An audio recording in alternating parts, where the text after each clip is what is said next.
Hello everyone, thanks for your interest in our paper. It's Rui Li from University of Science and Technology of China. It is my great pleasure to present and share our work. The title of our work is Spatial-then-Temporal Self-Supervised Learning for Video Correspondence. The code of this work is available on GitHub. The video describes dynamic and continuous scenes in visual world. Let's take a look at the given video clip. Each circle with different color in the first frame has its correspondence in other frames. Then a valid problem emerges: how do we find these correspondences across space and time? Learning representations from videos is one approach to finding the correspondences. Researchers have been exploring different self-supervised methods for learning generalizable representations using unlabeled videos collected in the real world. Currently, there are two types of strategies. Cycle consistency-based methods performs forward-backward tracking with the objective of minimizing the cycle inconsistency, while the later one relies on reconstructive learning between video frames. However, the previous methods concentrate on learning temporal-repetitive features that occur consistently over time, which highly rely on self-supervision based on the temporal consistency assumption. It thus can be easily influenced by the temporal discontinuity caused by the dramatic appearance changes, occlusions, and deformations.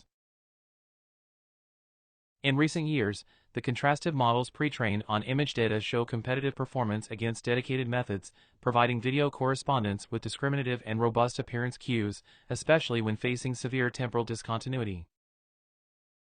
Nevertheless, the learned spatial representations are misled by the distractors with similar appearance, which indicates the poor ability to recognize the temporal pattern.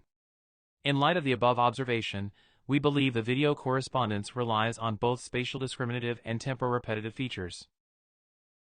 Thus, we propose a novel spatial-then-temporal pretext task to achieve synergy between spatial and temporal cues. Here are the overview of our two-step designs, including spatial feature learning on unlabeled image data and temporal feature learning on unlabeled video data.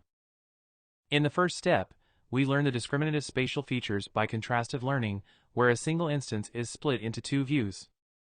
Then InfoNCE loss is devised to return low values for query and positive key and high values for query with negative keys, which encourages invariant features on the low-dimensional manifold.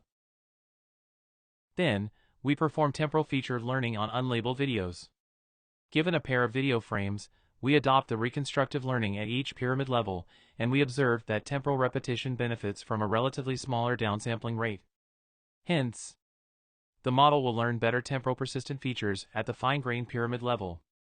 Thus we distillate the knowledge from a more fine-grained pyramid level by aligning the local correlation maps. Furthermore, we observe the correlation maps have a higher entropy on moving objects involved in severe temporal discontinuity, while the background tends to have lower entropy, which inspires us to pay more attention to the region with higher uncertainty by entropy-based selection. Meanwhile, the model will not be able to capture spatial cues when training it with new object functions and data. Thus, we introduce a global correlation distillation loss to tackle the problem.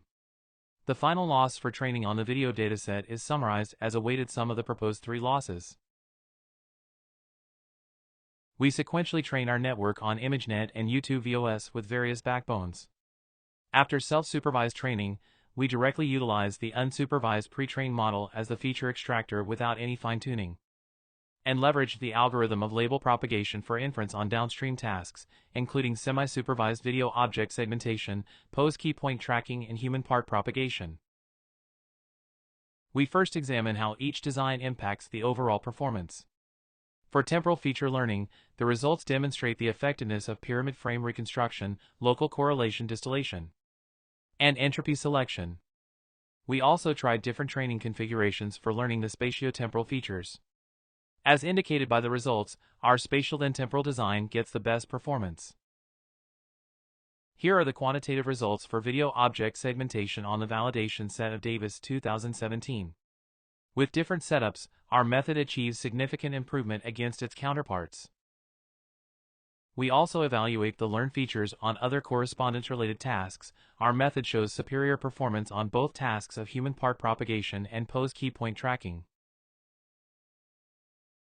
Here are the qualitative results for label propagation on different downstream tasks. Our approach could output tight boundaries around multiple targets and shows the robustness to various challenges. Here comes the conclusion. In this paper, we propose spatial-then-temporal pretext task for learning the representations of video correspondence. This leads to the elegant views of how to effectively learn discriminative spatial features from unlabeled images, and how to further enhance the features by exploiting the temporal cues in unlabeled videos, which are problems not yet fully understood. Comprehensive experiments show our superior performance on various downstream video tasks. Thank you for your listening.